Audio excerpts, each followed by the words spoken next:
Hello guys, and welcome back to the SCPH Quarantine Tournament number 2. This time, gonna be a pretty big matchup. And this is going to be CubeDione versus Artanisph. So it's Dione versus Artanisph, and this is pretty much one of the biggest, the most hype matchups to begin with in our bracket. These two players, pretty much the best of the best that this bracket has to offer. Both of them basically borderline masters right now. Highest of the high diamond. It is Artanisph actually diamond 1, if I'm correct, and that Dione is at diamond 3 actually. So there is a little bit of that skill gap, but it is a lot of history for these two players. So for Dione, he is an old school player, that's for sure. Way before my time, way before I started getting into StarCraft, I've seen his name in a number of brackets, really facing off a number of international competitions, a number of regional, a number of local scenes as well. And he was able to make it to Grandmaster, guys. This guy is really coming on back in such a good way. And you can see, if I check out his profile real quick, he finished the Wings of Liberty, Heart of Swarm, didn't even bother playing Legacy of the Void, but I guess because he's a Zerg player and all that jazz. But yeah, a lot of potential here from Dione to be as good as can be, honestly, and it's just gonna be so gonna be so impressive to see such a strong Zerg coming on back. And I feel like he is really looking to return into the local scene, really to return back to form, and this is such a good place to start at it. In the meantime, his opponent, Artanisph. This guy also challenged to be really one of the better, maybe one of the best Protosses in the local scene. High diamond right now, all the way with almost 4k MMR, and he has been able to reach the Masters League as well. So honestly, this matchup fits in right now with our criteria, but it probably won't later on into the future when these two guys are really back into form. Dione is literally making a comeback right now. Artanisph, in the meantime, we're seeing that he's not really doing anything wrong. It's just nothing suspicious or anything. He is just really in diamond right now, trying to find a way back into masters, trying to find a way back into the higher echelons, and I'm very excited for a matchup like this. So it seems like our bans have been set, and they are Golden Wall, Simulacrum, Zen, and Purity. As of the moment, we are still drafting our maps, so we will be right back after that. Still a bit of an intro, just a little bit of hype. I'm very excited for this one. We'll be back in 2-3 minutes. Stick around, as it is going to be a Zerg versus Protoss matchup that you won't want to miss.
So welcome back, guys, and are we gonna be getting started into this one? Seems like that's gonna be the case. Zerg versus Protoss. It really is gonna be extraterrestrials facing off against one another, and here we go, guys. We have our map picks and bans, and first things first, we are gonna be going into Eternal Empire. It's gonna be very interesting to see how Eternal Empire is gonna go in the ZVP. Really, how these two teams are gonna be expanding against each other. Nightshade, of course, I like that pick there, especially for our Zerg. Gonna be able to get a really good rushes. Never Dream, a pretty easy map to wall on. Not for that Protoss. But the real question is, are we going to be getting those 3 maps? Are we actually going to go for a real slobber knocker kind of game? It might be the case, because this matchup is pretty hype, is pretty big, and it probably is going to be one for truly the books here in the SCPH quarantine tournaments. Let's get it on, let's get it done, and let's get into game number 1. It's going to be our Protoss versus Zerg, and introducing our players. In the bottom left of Eternal Empire, it is going to be the Aqua Protoss of Artanisph. Artanisph. First things first, one of the best maybe Protoss players in the SCPH. We don't really get too many highest tier Protoss players. Actually, it's really mostly Zerg and Terran. Mostly Zerg, honestly. Zerg is the way here in the Philippines. But Artanisph, first things first, he is, cosplaying as the hierarch of the Laylam himself, and he is going to be looking to represent Takala as well as the Nerazim as much as possible. For Artanisph, though, I was first introduced to him and his playstyle in the Cebu qualifiers in a few of those tournaments last year, and a big deal there was he was really confident and was really solid in the bracket, but losing out on against Nux, if I remember, as we get a little bit of some latency issues there. Artanisph, as we said before, has already reached Masters and is really trying to climb the charts as much as possible, looking to be as good as can be, and honestly, against his opponents, while he does have the advantage right now in terms of that skill bracket, the potential, the surprise factor might be on to his opponent's corner. As introducing, on the top right of Eternal Empire, it's gonna be the purple Zerg of Dione. As we see in the bracket though, his full name apparently, CubeDione. And if you guys don't know Dione, first thing you search on Google would be a matchup against Maru himself. So Dione is a very old school StarCraft 2 player. If I remember correctly, even StarCraft 1. All the way back in the days of Wing of Liberty, Hearts of the Swarm, that kind of thing. Took a break though from StarCraft 2. By around Legacy of the Void time, really just disappeared from the screen. But I remember correctly, he did show up in a few WESG qualifiers here and there in the PH side. But he was such a big propagator, such a big part of the SCPH community way back when, and it's really good to see him back investing his time back into StarCraft, really showing his support, and it really is just a good way to feel nostalgic about the days of old in StarCraft 2. Hopefully we can really recapture that into this year. But anyway, for Dione, this guy has reached Grandmaster, and doing that accomplishment means a lot already. Reaching GM is no easy feat, and right now we have, how many GMs do we have? 1, 2, or 3? I think we have Ender. I think we have Nux as well. And I think we have one more. I'm not too sure about that. So we'll be able to confirm that probably tomorrow. But hey, it really is just literally a handful of people right now, especially in the Philippine scene. And I feel like Dione, just an amazing showcase right now to actually make it there in the first place way back when. It doesn't matter when you did. It just really is the potential in him in the first place. I did wish that I did know that Dione was to be participating early on into our bracket. I would actually love to watch the Maru versus Dione matchup in the first place, just to see a little bit of his tendencies. But hey, an open book and a blank page for me is really just the best way to experience things at this point. And we got a little bit of that history right there, so you already know he's gonna be good. But how good will he be against Artanisph? So already a high tier matchup into this one. As you can see, 3 bases, pretty well timed for Dion. Artanisph playing with 2 and going for a pretty solid wall and using the rocks as a big part of that. And I like the wall here from Artanisph. He's really pushing forward. He won't have much space though for those stalkers to begin with, but Blink Stalker going to be able to deal with that in the first place. Already with the Twilight Cancel in behind, and the Warp Prism to go for those drops. Very, very potent in the first place. Artanisph even going for the Proxy Pylon on the top left corner of Eternal Empire. And hey, this is going to be a good staging ground for anything and everything he wants to bring to the table. At the same time though, seems like Dion gonna be going on in with all of these Zerglings. Looking to go for the push. He's gonna go to the moon and back, trying to get on away. And for people who are tuning into the stream, this is not my girlfriend playing StarCraft. This is not her, okay? You got the thing down below. No, this is not her. They both share an IG and they both share a name actually, which is pretty cool. So I guess a little bias there in terms of the naming convention, but we are going to be an impartial mediator and an impartial observer here and now. As these Zerglings just keeping on with the run on in here, there, and everywhere, really scouting around the map here on Eternal Empire. And now cascading yet again, the Adept going to be in position. Artanisph though with a very well-timed shield battery. He knew aggression was coming his way, and now the Adept going to be basically super tanky to keep up into the front line. Now for Dion though, he did go for a Dark Shrine in behind. We weren't able to really spot that one out. But at the same time, Dion is already in position with the Spore Crawler to boot. So an early DP drop here and now basically going to be mitigated. Beautiful, beautiful load on in. Just gets those DDs out of a dodge and back. And Dion right now gonna give chase with his Overseer, really just hounding this Warp Prism right now. Is he already in position with the Spore Crawler on that main base? Yes, he is, but the units just aren't there. And against the Extractor right here, right now, Warp Prism though has to get on away. Queen trying to get the damage done, but this is gonna be a good reckoning onto those drones. Still though, Dion has to back on out. No, Dion has to go for the push as Artanisph himself has to back on out. Here comes the Rescue Rangers though, bringing them all back in. And even the one with the Scythe is gonna be getting on away. Close but no cigars for that Queen. And Dion though, forced to go for a little more on the reaction time. Wasn't able to really macro on properly, and Artanisph trying to take the lead on that worker count, going for third base as well, buying some time actually. But in the meantime, here we go with the Zergling. Seems like though we might have a little bit of a drop. And yeah, oh Mizzle, no, drop if need be. We're gonna need to drop. If any observers are having any tickles issues, then they are going to drop. But in the meantime, onto this third base now. Under the rest, under damage. The Dark Templar though trying to get the defense on. Shots now keeping on coming. And the cloak Warp Blades is being the DPS that they need. But for Artanisph, she realizes that the DT aren't going to be doing much, even though they are invisible.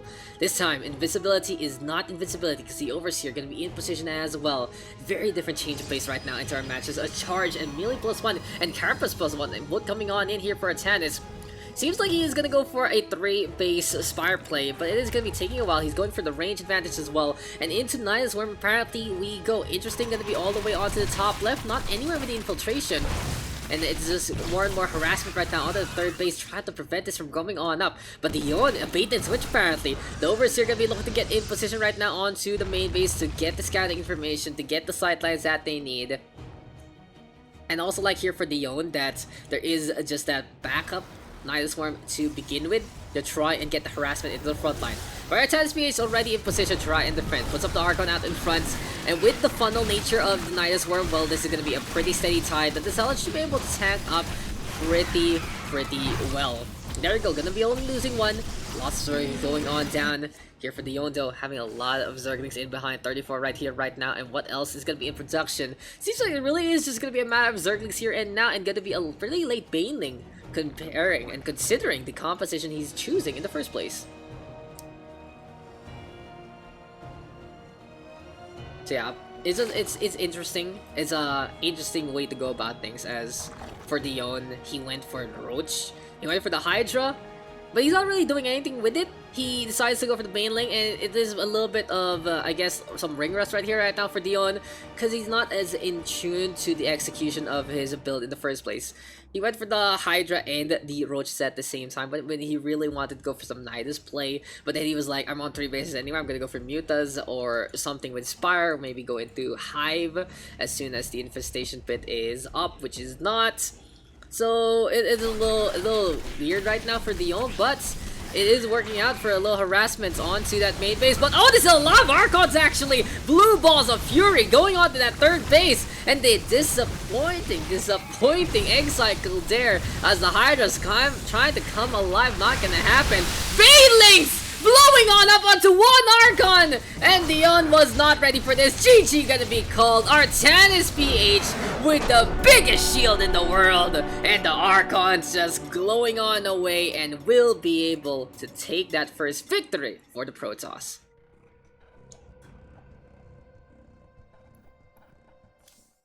Just those small mistakes there from Dion in terms of hesitation, in terms of trying to really decide what he wants to do, costing him the match there. Not really in position, prepared to go for the Zergling Baneling go on. Not really in position to really fight with those units to begin with.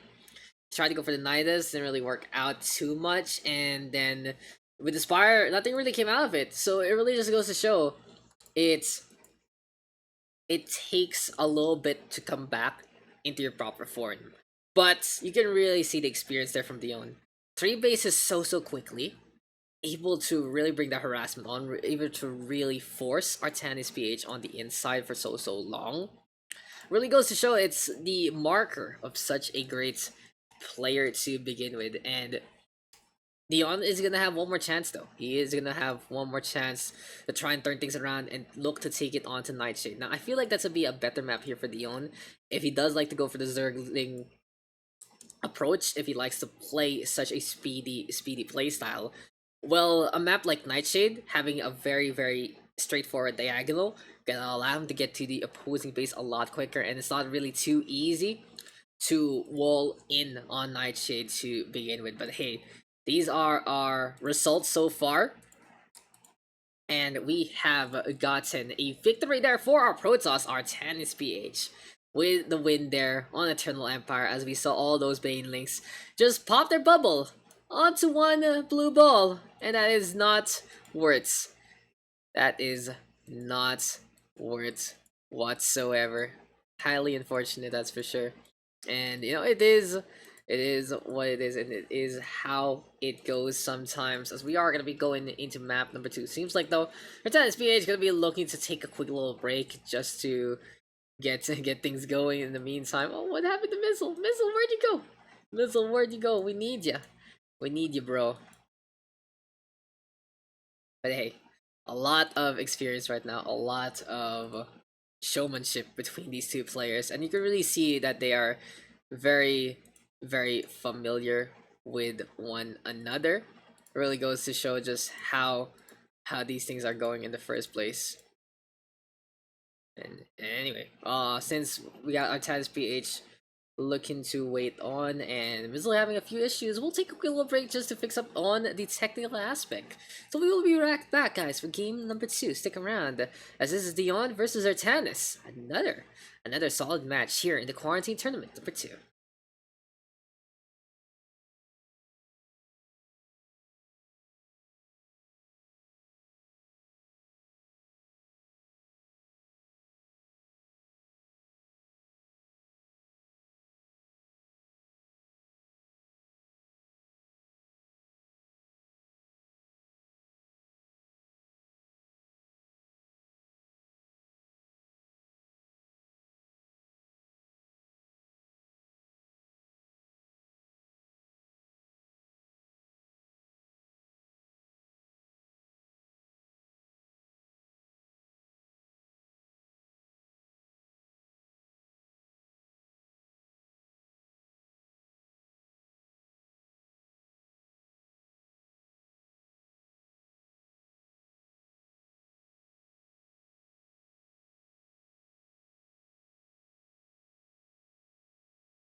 Welcome back, guys, and we are gonna be getting into map number 2 shortly. So we are just getting out of the way a few of those technical issues here, and for both of our players. But let's just talk about that game number 1 real quick. Well, we got the Dion really show his stuff on the macro end, get those 3 bases up and running, put the harassment against Artanis with the Zerglings to boots, and some really good timings on those upgrades. But it really just lacked the punch to begin with. Now, when you usually get that 3 base with all those links, you are saving that gas up for basically Muta. You're saving up the gas for a few banelings as well. And we didn't really see that there from Dion. Went for the Nidus instead. And if it really just got the composition that he wanted, maybe a little more potency, he could have actually made it work. And that was what the Roach Warren and the Hydralisk then were for, perhaps. Especially if he would go into range upgrades there. But it just didn't happen. And the big decider there was the fact that a little bit on the hesitation side on trying to figure out what to really go on. He went for a cycle of Banelings, then he went for a cycle of Hydras, but the Archons were already there. And since he was still trying to basically decide what unit comp he was going to go on, they didn't really get to micro those Banelings in time. So a little sloppy there, as he said himself. But it really goes to show that if he's able to just shake that one off, clean up his act a little bit more, he should be good to go for this match. But in the meantime, Artanisph, really good decision making. He went for the Dark Templar, but didn't really force it. He didn't try to make it work when it wasn't, as Dion was already so in tune to getting the detection out in the first place, anticipating either Dark Templar or any kind of air antics, especially on Eternal Empire. And some really good responses there from Dion as well, really forcing out that Warp Prism, almost getting the snipe onto the Warp Prism fully loaded with the DT to begin with. But it doesn't happen. It allowed the start of the Archons, defend that third base, and more Archons showed up, and that was the show. Big blue balls of energy actually giving the blue balls to begin with, and that was very, very scary to see there from Artanis' side. Is just so much strength, and so much bulk in the first place, and it was just really enough for Artanis to basically run rampant and destroy the opposition to begin with. But hey, it seems like we are going to be getting into Nightshade, and that is going to be map number 2 out of 3 if Dion is able to take this well. Gonna be forcing out map number 3 in the meantime, though, against Artanisph right now. A pretty big test to make sure that he is actually ready to go to begin with. And honestly, right now, since we are on a little bit of a break as we are waiting for these players, I'm just checking out the Maru versus Dion matchup, and it's pretty sweet actually. It's pretty sweet to see one of our local players face off against really one of the best, the Terran God himself, that's for sure. Maru, one of the best, probably the best actually, Terran players in the scene, especially at this moment. I was like watching him play on something so old, King Sejong Station. That's such an old map, and he's gonna get nuked. His base is gonna get nuked, but hey, no nukes whatsoever. No antics like that, as we are gonna see PVZ yet again, map number 2 coming our way. And are you guys ready for this upcoming matchup? Before we start though, quick little shout outs yet again to our sponsors, AKG Games. Check out their socials down below at akggames.ph. On the community sponsors here, from the SCPH side, DLS Mizzle, me, Super Malls, Bayagster, as well as Paul. My name, guys, it's time to get into the action. It's time to get into the and it's gonna be time to get into this matchup. Game number 2 out of 3. Let's get it done. Let's get it done. Let's get into the show. So welcome back, guys, and Artanisph looking to shut down Dion's comeback story right here, right now, using this map. We are on the Forest of Nightshade, and we are gonna be getting into our matchup in this ZVP. Introducing first though, on the bottom right corner of Nightshade, already a map ahead, already poised to get on to the next round. It is gonna be the Aqua Protoss of Artanisph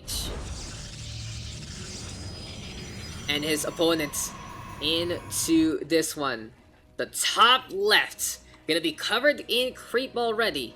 Looking to creep on and looking to find a way to crawl into the hearts of Artanisph in his base. It is gonna be the purple Zerg of Dione. So first things first, I just wanted to point out picking purple on Zerg means that you are a lore lord and you know exactly what color you should be on in the first place. For the interesting thing is, for both Terran and Protoss, you can play blue, honestly. It's like, you play Terran blue for Raiders, and then you play Protoss blue for Daylam. You can play yellow too, I guess, but yeah, it's just like, you know, it's the same color. It's the same color, but for Zerg, no, it's purple. It's purple. Why is it purple? Why did you choose purple? Why is not everyone blue? Why isn't blue-red? I love blue-red. Blue-red is the standard, guys. Stay on blue-red. But hey, you know, custom game, whatever. Let's just let them pick their colors. And to hell with our player screen to begin with, as Dione gonna be sending things out with those Zerglings. So a good scout there from Artanisph. He realizes that Dione will go for that pull first, so this is really some quick aggression right now from Dione's end. But how will Artanisph react? He's gonna be macroing that macro, making sure that he can potentially plug the hole. Does he have a unit coming the way though? Yes, it's gonna be the Adept, but as we said before, here on Nightshade, it's a map that will be a very short distance to get on through, and he will be sacrificing a probe, and he is gonna be looking to try and stem the tide right here, right now with the shield battery. Good decision making here from our SCPH, and gets the rally point in behind. Stopping this pull first? Yes. Dione, you cannot get through that. It's not gonna happen. We said it's difficult to wall in on Nightshade. It takes a little more positioning, but our SCPH figures things out. And with the shield battery into place as well, the Adept gonna be looking tanky. Sure, he does wall himself in right now, and will give Dione all the map control he wants in the first place. But it's better than dying. It's better than dying. And hey though, it's gonna be here on the bottom right, a Twilight Council actually into play for our Aqua Protoss player. Second base also gonna be looking to be into the cards into this one for our Protoss, and he is gonna be trying to see what else can be on the table besides the Stalkers and those Adepts. In the meantime though, Dione going for the third yet again, always taking this map control just to secure 3 bases, to try and take the lead, to try and take the hustle on. But in the meantime, metabolic boost it'll be coming online very soon. That was a very quick aggression with the Zerglings, even without the meta boosts. But you still need it, even though you feel like you're not going to be using it anytime soon. And it seems like it is going to be an attempt approach here and now for Artanisph instead. Will this be the Phoenix Adept composition that we have seen from time to time? Or will this be more on a supporting Adept role to try and get the damage in behind and go for that standard Stalker Immortal Sentry comp instead? It's gonna be a time though to try and defend, and it's gonna be a time for these Adepts to be stationed in their positions. They're looking to be out in front right now. 3 of these Adepts all together. Warp Prism gonna be warped on in as well to try and go for some drops. And it seems like it is gonna be a potent drop into the middle line here for Artanisph and his playstyle. In the meantime though, on the right hand side, Dione trying to get the scout on, but the Stalker saying no, don't peek. No eyes are gonna be wandering in this part of the forest by Illumin's Light. Wrong game actually, wrong RTS game. But hey, Carapace now gonna be coming online. If only it came there earlier on, that Overlord would survive. But hey, with 3 bases here for Dione, it is a situation where he's not really building any army again. He's on 9 army right now, only has 6 Zerglings and 3 Queens, and honestly, Artanisph might be picking the best time to go for the attack. And immediately though, turning those eggs into Zerglings, 30 of them in fact coming our way. And hey, here comes the attack. The orange glaives are gonna get spotted, proving that the upgrade is online. Resonating glaives gonna be a good way to deal with things. But in the meantime, here comes the SCPH. He's gonna go for the warp cycle. Stalker is gonna be brought into the fray. And right here, right now, the Adept's gonna go for a last stand. Who's he gonna rescue? Actually, some Warpers and Micro right here, right now, trying to utilize the Stars to the best degree. And can Dione actually get the snipe this time? No, it's not gonna happen. 9 HP. Gonna be scuttling on away. And in the meantime, Spine Girl is even set on up in front.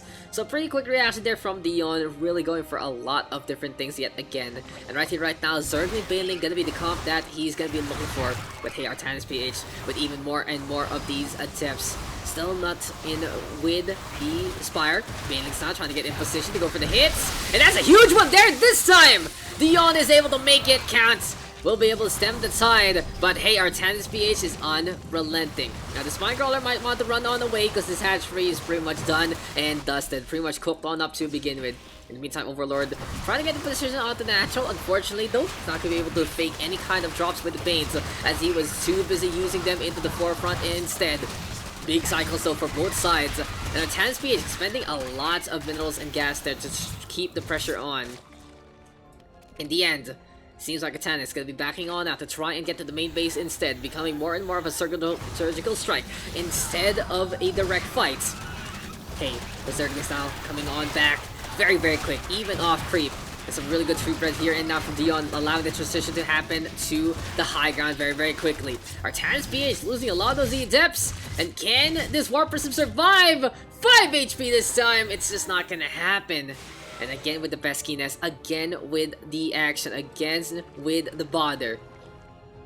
But I like how Dion is doing one back as, oh no, the Baneling's gonna blow on up to those two Adepts. Is it finally time to get rid of all of this? Yes. But as I'm trying to say, Dion is being his own kind of cheek. He has Overlord set on up into any potential basis that Artanisph is gonna be taking in the first place. And he's like, why can't I take his base? Why is there something there? Why is the ground shaking and moving? It's just not happening there. It is what it is, and Artanisph has made an opening for himself, blown up that shield battery to allow the flow of units to come the way on the outside. And as we said before, seems like it's going to be the Immortal-centric composition, but it's the Adepts rather than the Stalkers actually, the focus of this fight. Now Artanisph is going to be playing the Dark Templar, really going in with the concept of equality to begin with, not just the Kala, but again, even with the Dark Templar. It's not about all being connected, it's being as one. But for Artanisph, he's struggling to actually get onto a third base, as even though he has a pretty scary composition right now, he knows that Dion has a lot of these Zerglings. They're going to be very, very cost efficient for those trades. Going to be looking to be very pesky. The only thing that can really tear apart those Zerglings are going to be these Adepts, and it's going to be all about positioning there. At the same time, these Overlords right now, just spreading the creep, evening in outs. It's just like a sandwich down below. And I like this here for Dion, even gonna go for some Blink Stalker, so really trying to round out the composition, Artanisph rather, going for the Blink Stalker, as by this point in time, is Overlord gonna get spotted, Artanisph, so why to get spotted here and now by the composition from Dion, good force fields to try and mitigate the damage, and the Banelings are like, okay, we're not gonna blow up here, it's not gonna happen, gonna be backing on that. And we do see the Zergs, the Banelings, and the Roaches all together here for our purple side. Still the high ground right now for Artanisph. Oh no, using the Banelings onto the pylon, not the best way to go about things, but hey, it is what it is. And Dion gonna be looking back on that. Adepts though in position yet again, really hampering this third. And it seems like the economy here for Dion has slowed. Already Artanisph in the lead because more and more of these workers going down.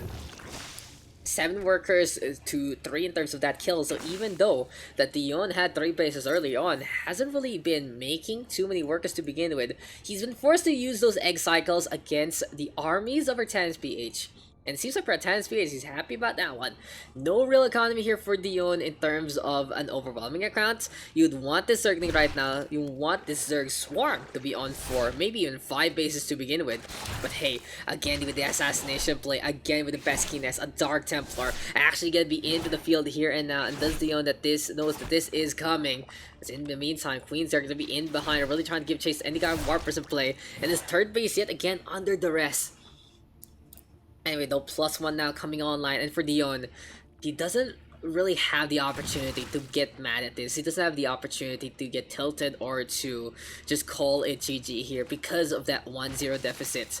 So he has to play things out, even though he's losing a lot in terms of that workers. And Artanisph is happy about that one, going for a third, really transitioning everything on over to the bottom ground. And this Protoss Death Ball looking bigger and mightier as we go on. Anyway though, more and more of these Photon Cannons now looking to be set on up, and Dion they'll be having a pretty bulky composition to go on with more and more of these Banelings right here right now. Dark Templar they're gonna get spotted. Roach is gonna be able to get that kill, but the advantage still here for Artanisph. 20 worker lead and a Protoss ahead against the Zerg is never a good sign. This has to be a very big fight here for Dion. He has to get some value from this composition. But unfortunately for him, this is still only tier 1 units. We're not seeing anything really big on the side of Dion, going for the +2 right here, right now. Droning on up as well, just to mitigate the losses. But behind that, it's going to be the Striders into play. Colossi, apparently, going to be next on the list. Thermal Lance, looking to come online as well, extending that reach, extending that length. And more of these upgrades to +2 right now on the ground weaponry. Artanisph having such a good portfolio right now in behind. And only time will tell if Dion can actually try and figure things out. So for Dion, Hydralisk then gonna be into the play, looking to build on to a few more of those range units. In the meantime, Artanisph will be exposing that Blinkstalker. Trying to go for a few picks here and there. But here on Nightshade, this is a big factor right now. Even though there is a pretty straight line approach to get onto the other side of the opponent's base, a big deal is truly the fact that these ramps are all around the map. And Dion is able to get on away scot-free because of that. But hey, Artanisph is playing the turtle game to such a solid degree. And this might be the death ball that is looking for the destruction. Change things though. Just keeping watch as these Zerglings are trying to take care of the pylon. Artanisph, this might be overkill, bringing everything to the table, but hey, it is what it is. Now, Dion will get supply block, and that is a pretty big thing. As Artanisph is looking on the prowl, is looking to go for the fights, and with the fact that this is a supply block, he is forced to use this egg cycle right now for some overlords instead. More and more tech right here right now for Dion, but we still see as everything is spread on over, it really isn't being anything concentrated, it isn't really being anything significant. And in this instance right now, Artanisph is literally in charge of the flow of this battle. He has been able to take map control away from his opponents. He's bringing everything he has and more all the way to the other side. And now it's gonna be time to get on through into this one.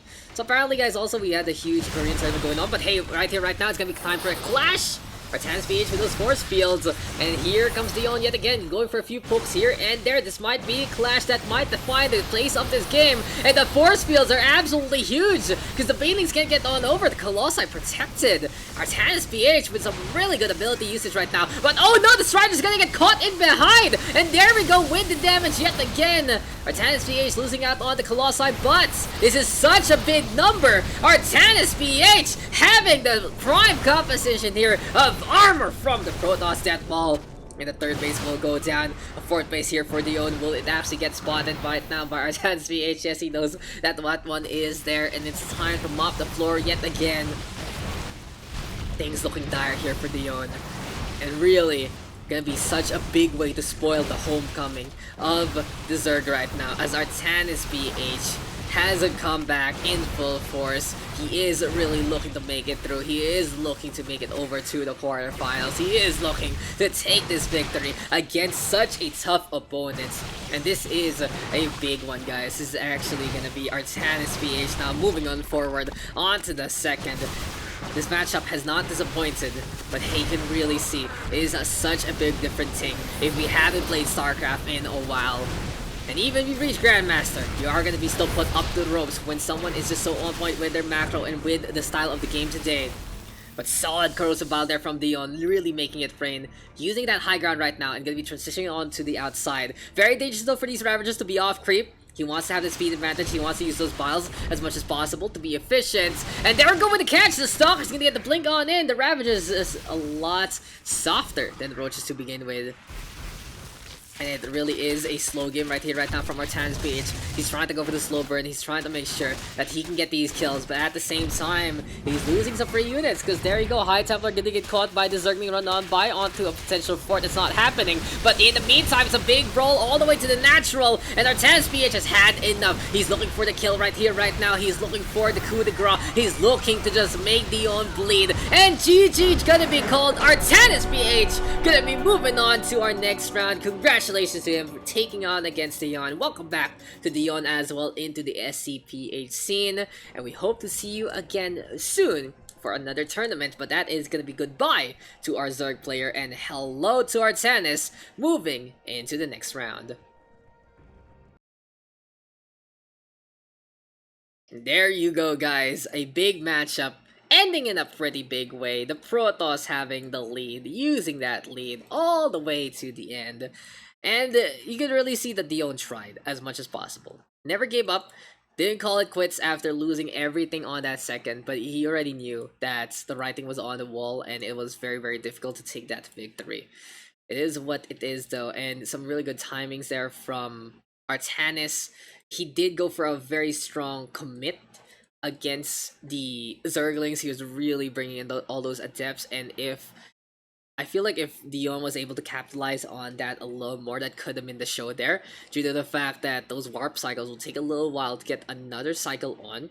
The adept timing, though, it was okay. He had the glaives online. He was being pesky all around. He was trying to stay on the north hand side, really keeping on with the pressure against those drones, and it worked out for him. He was able to take the lead just for a little bit, sending in some Dark Templar as well out of nowhere. Just such a big surprise, really getting the cuts from the shadows.